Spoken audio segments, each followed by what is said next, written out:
Okay, so what I want to do right now is show you how to assemble this really simple, somewhat cheesy, but effective little robot arm that is super simple to print and to make. Notice I've got this one on a little bit of a laser cut piece. It just adds a little bit more stability, but there is actually plans for a 3D printed one that you can use. It just basically extends this base piece. Okay, so that being said, to get this thing together, mostly what you're going to use is the hardware out of the bags that come with the servos, but unfortunately there's not quite enough bits. Okay, so what I ended up doing is I ordered from this place, McMaster-Carr, some screws, and they're really pretty affordable. I decided I wanted to go with a Phillips head just to keep it easy to grab something off the bench. And you can see that this place carries hundreds and hundreds and hundreds of things. I'm going to scroll down here a ways near the bottom, because what I'm looking for is a screw that works nicely into plastic, and it actually works well into wood.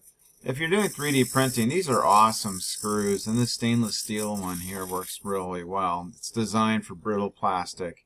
So if you click on that, I would get a package of maybe these 1/4 inch screws here. They're $4.70 for 100. And then I'd also recommend, just for your collection, maybe some of these number 4s. If you're going to order it, doesn't add up to that much, and you'll end up with hundreds of screws, but they're pretty good. So that being said, let me set that aside, and let's get to the robot. So let me go ahead and turn this off, and I'm going to set this aside. Let's see if I can do this kind of quickly. I'll cut some sections. So like I said, I'm actually doing this on a 3D printed piece. And what mostly you're going to use is the hardware. Oh, I should start off with, you really should zero your servos.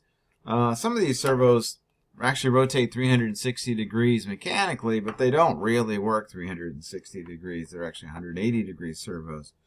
And so, and they don't come out of the factory, aligned on center. So you're probably going to want a piece of code that just centers them. It's too hard to figure out where center actually is. And what I did for that is I simply went to Arduino, I went File, I went Examples, I went Servo, and I went to Knob. Okay, and you can literally just comment this out and comment this out and type in here. Remember, it goes from 0 to 180. Type in here 90. Plug it into the pin that it's set up for. In this case, it's set up for pin 9. You select which one you need, plug it in, and then run it. And then that'll set all your servos to 90 degrees, or the midpoint, which is going to be really handy for when you're assembling this robot. So I'm going to set this out of the way and this out of the way. So here we are. We've got the robot, or the piece.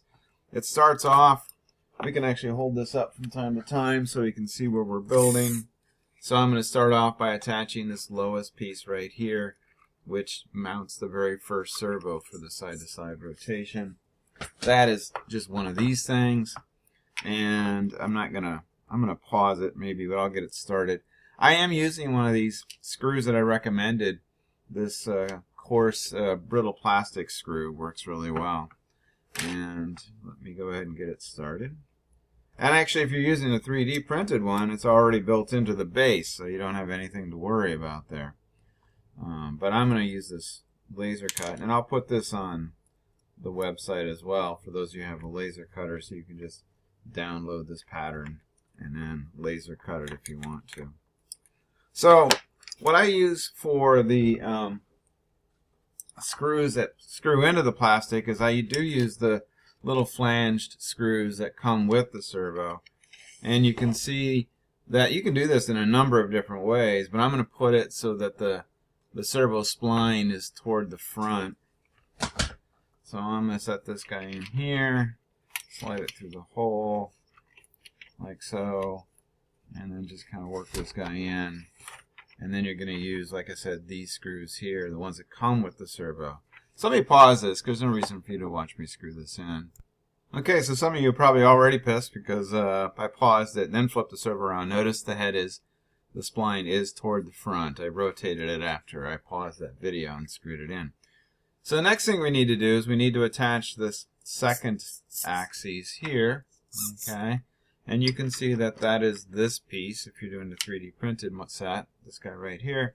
Notice that in this configuration, I do have it so that the servo is attached on this side, okay? And then, of course, the spline is going to be here. But we have to attach the bottom first because you'll see that the screw is covered. The screw hole is actually covered by the servo.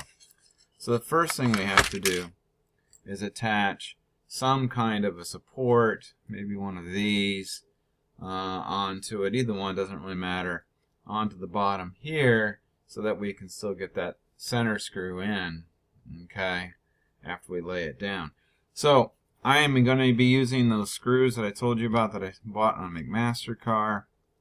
And let me pause this and get this inserted here. Okay, so you can see I've attached this on here. This is going to set just like this. Okay, and I've already set it to 90 degrees. And then I'm going to take a servo and I'm going to set it in here like so.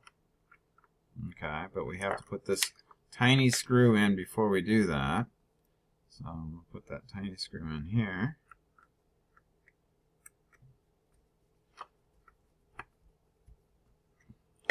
And then we're going to take this and attach it like so. Okay, just like that, with the small pointed screws that actually come with the servos when you buy them. So let me pause this. Okay, so you can see I've attached it. Alright, and I've used those screws that came with the servo, and now we have two axes attached. The next piece is going to be one of these, and actually there's a little bit of flexibility in how you attach this as well. If we're going to stick with this long reach format that I have here, you can see we're going to want this flat surface up, so it's going to mount like this, okay, which means again that we don't have to first start with this, but we're going to want to find some sort of spline, and then I'm going to use those screws that I bought at McMaster car, and I'm going to attach it in such a way that on this side, okay, this side, I'm going to put this spline, so I'll be able to put it right here. So let me go ahead and do that, and I'll join you in a second. Okay, so I've attached it on the flat side here, okay, so it's ready to be mounted. Now in this case, I'm not going to block the hole. So I think what I'm going to do is I'm going to take advantage of the fact that I'm holding it, and I'm going to attach the servo first. And if we look, you can see that the servo, again, there's a couple of ways you can do this. What we want to watch out for is the curvature of this not hitting anything. So I'm going to put the servo in from the front this way with the spline furthest out. So in other words, it's going to go like this, okay, just like that. So now my hub and my spline are on the same side, and they're far apart as they can possibly get. And again, I'm going to use those pointy screws that come with the servo kits that I'm going to use to attach the servo. So let me pause that, put that on, and then we'll attach it here. Okay, so it's attached. So now I'm going to mount this like so, okay, straight out the side. And then I'm going to need one of these teeny screws that comes with your servos to actually insert it into here. And I'm not sure, perhaps I'll pause it while I get this screwed in as well. But again, small servo screw in the hole through the hub or spline. Okay, we're getting close. So now we're really just down to the gripper piece. Okay. And there's a few options here as well. What we want to do is we want to make sure that when it's down, it doesn't crash. Although there's a way to make it, if you flip one of these pieces around, you can still do it a different way and give you a tight grip in here. But nonetheless, we're going to stick with this basic format. Notice I have the flat surface is up, so it's going to be mounted like, if we look at it like this, like so. I do have two bumps that are 3D printed that are supposed to act like sort of printed in spacers for the grippers. I will say that which makes it look as if the gripper is working upside down. You're not seeing the mechanism as you would in this direction. If you wish, there's no reason why you can't put your grippers on this side and use maybe a washer to reduce resistance. Okay, maybe I'll do that in this demonstration. But you'll notice that this one, the grippers are actually attached to the bottom, and all the mechanics are this way. Okay, so I will actually build it in an inverse, and I'll use a washer. So to show you two different ways you can see it. But at any rate, we're going to mount this like so. I'm going to start the same way by mounting on one of the spline adapters first. It's going to go on the inside of this, and then I will work on the gripper and the servo, so I'll be right back. Okay, so like I said, I'm going to mount it slightly different than this one, the gripper. So I'm going to get this out of the way. I've mounted the hub on here. Okay, so that's ready to go. This is going to mount like this, ultimately. I want my servo to actually stand up from the bottom this time. Don't try to jam it through the, don't try to feed this through either side. This actually goes like this, okay? And we're going to attach it to the bottom through this direction. So let me get 2 screws, and I'm going to put them in here, and I'll be right back with you again. Alright, so I've got the servo attached from the bottom, so the screws come up from this side into the plastic. These grippers, they go ultimately like this, so that the teeth mesh up, and you want to have it in such a way that when it's closed, they line up, and this shaft over here on my left is struck straight out the side perpendicular. And I'm going to use 2 washers. I'll get one of them in first. So I'm just going to place a washer right there, and I'm going to get a screw, and I'm going to take and screw this in through here. I should put the washer on here like so.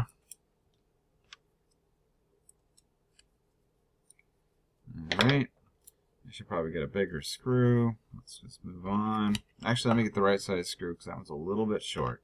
Hold on a second. Okay, in this case I chose a 3/8 inch screw, and you can see that if I pull this back, it's going to open and close the gripper. And what I want to do now is I want to find a piece of wire. You can use a paper clip. This is actually piano wire, but you're going to want to find some sort of thin wire. I'd recommend a paper clip. They're everywhere. It doesn't take anything particularly special. I do want to point out the way I've bent this is it's got 2 Z-bends, but notice they're on opposite sides. Okay, so when this one goes up, that one goes up that direction, as opposed to a more traditional Z-bend, which is more like this. Okay, I have them going in opposite directions. That's only because this is going to set up higher. This is going to set up higher than this. So what you want to do now is you want to take your Z-bend wire. This piece is going to go in here like so. And I've actually made this hole pretty large to accommodate things like paper clips and whatnot. And then this one is going to come in from the bottom. You may want to choose the second hole. It depends on the length. It does take a little bit of fiangling to get this right. So you can see in this case I'm a little short. I'm going to put it all the way out on the end. Okay. So now if I mount it like this, you can see that as this thing rotates, it's going to be able to open and close the gripper with this servo. Okay? So you're going to need a small screw in here, and then this is going to mount on here like so. Alright, and I'll put this small screw in. So hopefully that was enough instruction for you to figure out how to put it together. And like I said, perhaps the trickiest part is getting the wire length correct. You'll probably have to, what you do is you get it closed, and then measure it from here to here, literally just holding the paper clip, bend the Z-bend in. Do your best guesstimate at this point where you think it's going to end, and then go ahead and put the second one in. You can see I made this one just a little short. I'd prefer it to actually go all the way closed. What's nice about the wire is that if you do grab hold of something large, the wire is just going to bend a little bit, so it's not going to actually put any undue strain on these cheap plastic gears if you have the lower cost servos. So there you have it. That's how you put together the simple cheesy little robot arm, and I hope you enjoy it, and I'll talk to you soon.